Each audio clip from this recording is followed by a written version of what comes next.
આવ્યા છે સરખેજની વાત કરવામાં આવે અમદાવાદમાં સરખેજ વોર્ડમાં ભાજપનો ભવ્ય વિજય હોય તે જોવા મળી રહ્યું છે। સરખેજ વોર્ડમાં ભાજપનો ભવ્ય વિજય ભવ્ય જીત બાદ ભાજપના નેતા અમિત ઠાકરનું નિવેદન પણ સામે આવ્યું છે। તો સરખેજ વાસીઓએ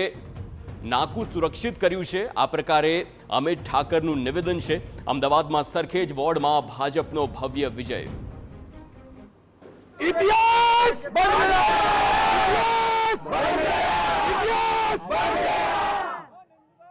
સરખેજ વોર્ડની અંદર 11,800ની લીડ નરેન્દ્રભાઈ મોદી અમિતભાઈ શાહના માર્ગદર્શનમાં ગુજરાતની અંદર ભૂપેન્દ્રભાઈ હર્ષભાઈ અને જગદીશભાઈ પંચાલની જે ટીમ છે એ જે વિકાસ માળખાગત વિકાસ અને નીચે સુધી કાર્યકર્તા જે ગલી ગલી સુધી જનતાના આશીર્વાદ લેવા રૂપી કામો 5 વર્ષ કરે છે એના ભાગરૂપે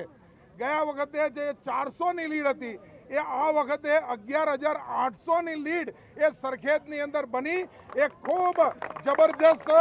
જીત છે। સરખેજ એક એવું વોર્ડ છે કે જેની અંદર અતિશય રીચ લોકો રહે છે, બધી જ કોમના લોકો રહે છે, હિન્દુ હોય કે મુસ્લિમ હોય બધા રહે છે, પરપ્રાંતીય લોકો પણ રહે છે। જે રીતે મધ્યમ વર્ગ અને ગરીબ અતિ ગરીબ પણ રહે છે, આ બધા જ એટલે લઘુ ભારત બને છે। જે નરેન્દ્રભાઈ મોદી કહે છે કે 141 કરોડ ભારતીયોનો વડાપ્રધાન છું, 7.5 કરોડ ગુજરાતી, આ પરિણામ બતાવે છે કે એમના સૂત્રને જો વિકાસ દરેક ઘરે પહોંચે તો બધા જ વાડાથી ઉપર જઈ લોકો મતદાન કરે છે અને એ જ બતાવે છે કે સરખેજ વોર્ડ જેની અંદર કોંગ્રેસને ક્યાંક લાગતું હતું કે અમે સેંધ મારશું, પરંતુ અમિતભાઈ શાહની ભાષામાં આ સરખેજ નાકું છે અને નાકું આ વખતે સુરક્ષિત છે અને ભારતીય જનતા